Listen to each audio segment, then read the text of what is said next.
Hello, everybody. I'm Farouk Tahid, hanging out here with this beautiful young lady at the studio of Long Beach public artist Terry Bronstein. Thanks to the sponsorship of the Long Beach Redevelopment Agency, one of Terry's latest sculptures is permanently on display at 2400 Artesia Boulevard.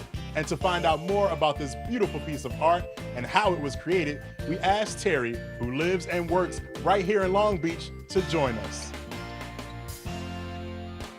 All right, Terry, so tell me a little bit about your sculpture.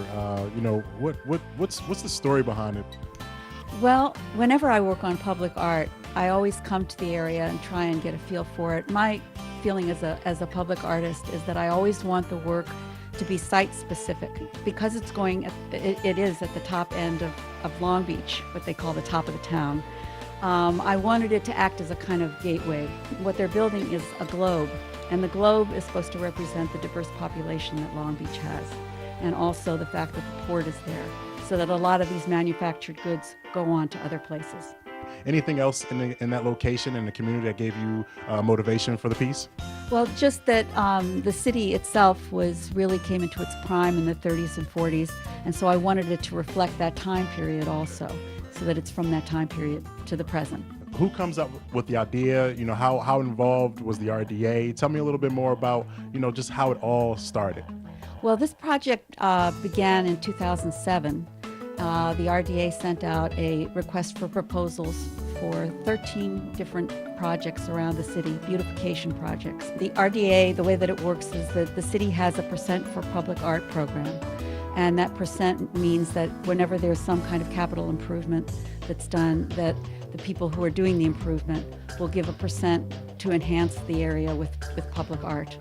The redevelopment agency works together with the Arts Council of Long Beach, and they put together panels that consist of the community, of art professionals, and of people that will make sure that the quality is high and that it represents the community as well. In terms of the creative process, how does something like public art differ than other artwork? Are there challenges, some of the benefits? Tell me a little bit about that. Yes, I've actually been a public artist for I think half as long as I've been an artist. So it's been about 15 years that I've been making public art. The challenges are that, of course, that when you work in your studio, you can do whatever you want. You are your own boss, completely 100%. And the work is done, and then it's either seen or not seen. With public art, you're a collaborator. You collaborate with the community. You collaborate with the people who fabricate for you. You collaborate with the entities that give you the money, the commissioners. And so it's a very much of a different kind of work. And you have a responsibility to all of these other entities, not just to yourself as an artist. Okay, so we're here in your studio, and I see all these pieces behind me. They look very, very small. It looks like you work with small stuff. But this piece that you made for us here for Long Beach, it's huge. I mean, tell me about the materials. Where'd you get the pieces for it? How did it all come together? Yes, well, that's one of the other benefits of being a public artist, is that you get to work in materials and size that you would never ordinarily get to work in. And tell us, do you know exactly how big it is? Yes. Tell me exactly how big it is. It's 14 feet high, at 14 feet from the base, so it's probably about 16 feet in all.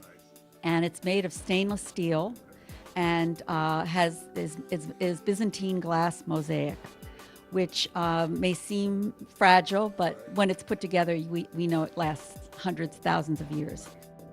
Thank you so much, Terry. Your artwork is definitely beautifying our city, and we appreciate you. No problem. Public art is an integral element to the revitalization of our city and RDA's commitment to beautifying the redevelopment project areas. But the question is it worth it? And does our community care? Well, let's find out.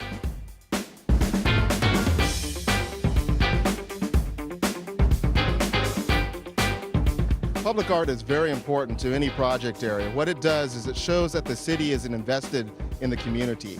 It shows the residents, the businesses, the people who pass through that the city cares about the community and wants to engage the community in the public process. Anytime that you can kind of tell a story with art or a picture or a painting, I think it's good for the people. It's good for the area.